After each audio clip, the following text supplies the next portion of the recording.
I'm Steve Johnson, News Director for theDove TV. Check out our other videos and visit our website at thedove.us. Thanks. Good evening, I'm Steve Johnson with a reminder that you can get our iPhone, iPad, and Android app, and then you can watch the Dove News on demand on your mobile app and on the Dove Roku channel as well.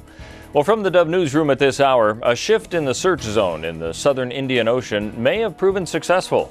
After searchers moved nearly 700 miles to the northeast today, crews on several aircraft spotted objects floating in the water.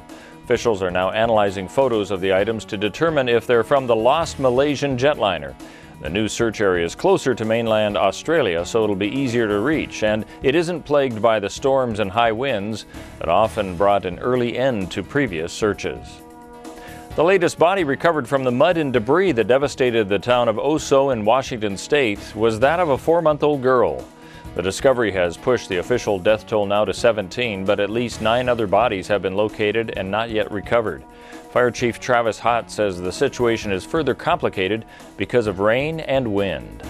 We're looking at wind at like 20 miles an hour in places on the site. That's going to further complicate things for our responders that are up there at the site. Areas that have dried out are going to become even more saturated with water. The areas that already have water in it that we've been working in, we'll see some additional water go into those areas. It just makes things slower and more complicated. 90 people are listed as still missing, and officials expect to raise the number of dead significantly. Meanwhile, 5 people injured in the disaster remain in a Seattle hospital, including a 5-month-old boy in critical condition.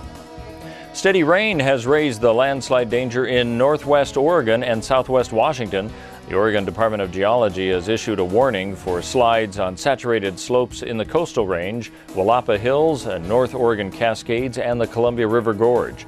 The National Weather Service says rainfall from Thursday through Friday could total 2 to 5 inches on the Coast Range, and the Cascades, and up to 1.5 inches in other parts of the region. The family of an Oregon high school graduate who died fighting wildfires in Arizona seeks $35 million in a pair of wrongful death claims against the state of Arizona and other entities. The claim is that John Person Jr. could have survived if the crew had been instructed on escape routes and directed to use a different firefighting strategy. 24-year-old and 18 other firefighters died June 30th when a wildfire overran an elite crew as it tried to protect a town. Let's take a look now at what we can expect on our weather scene, brought to you by Grange Co-op. For Northern California, rain can be expected to continue tonight with a low of 38, a 50% chance tomorrow with a high of 55, with a mix of rain and possible snow on Sunday with a high of 49. Moving up the Oregon coast, we can expect rain to continue tonight with a low of 48, 54 degrees tomorrow and Sunday with a chance of rain, a good chance, both days.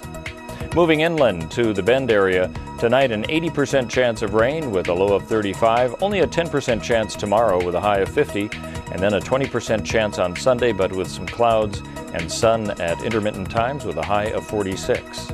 And for southern Oregon, in the Medford area, a good chance for rain tonight with a low of 42, rain expected on Saturday and Sunday, a high tomorrow of 57. That's a look at news and weather. You're up to date with the latest here on the Dove.